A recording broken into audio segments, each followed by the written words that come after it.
Good morning, grade 12 students. Today is Thursday, March 12th.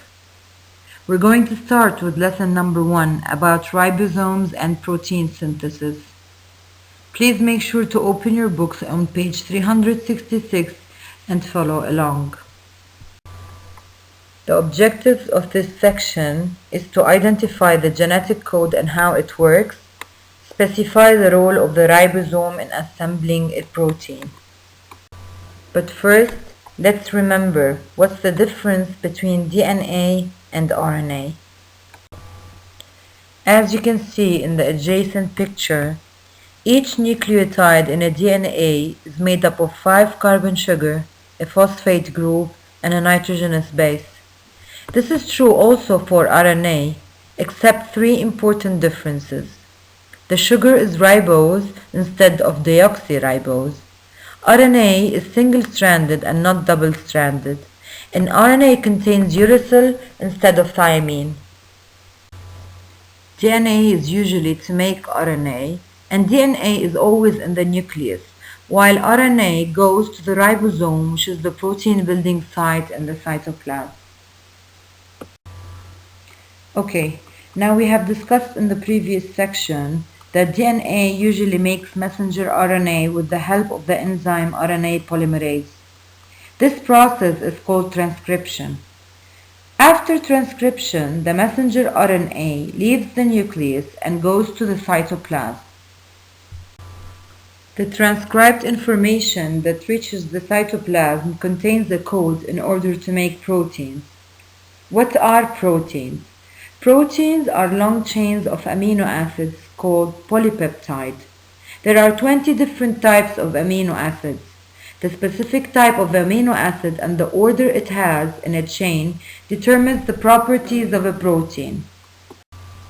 The nitrogenous bases of the RNA are adenine, cytosine, guanine, and uracil instead of thymine. These bases will form a genetic code. The genetic code is read in 3 letters at a time, so that each word of 3 bases will make a single amino acid. In this picture, you would find a letter bases on a messenger RNA. These 3 letter bases will make a codon. Each codon is a single amino acid that will be added to a peptide chain. For example, the codon UUC will make the amino acid phenylalanine. How to read a codon? There are 64 possible base codons. Please look at the following figure while we decode the codon CAC. First, find the first letter in the set of bases at the center of the circle. Then, find the second letter of the codon A in the C quarter of the next string. Find the third letter C in the C and A grouping. Finally, read the name of the amino acid in that sector. In this case, it's histidine. Now let's practice a bit. Please look at the following figure while we decode the codon. The codon UAU stands for the amino acid tyrosine. The codon GUG stands for the amino acid valine, and the codon CGA stands for the amino acid arginine.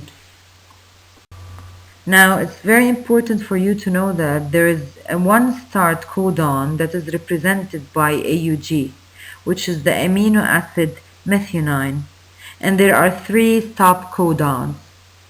After the mRNA is read, it keeps making amino acids unless it reaches the stop codon, which ends the translation. Thus, a polypeptide is complete. After we have done finishing the decoding of genetic information, now it's time for translation. Ribosomes use the sequence of codons in messenger RNA to assemble amino acids into polypeptide chains.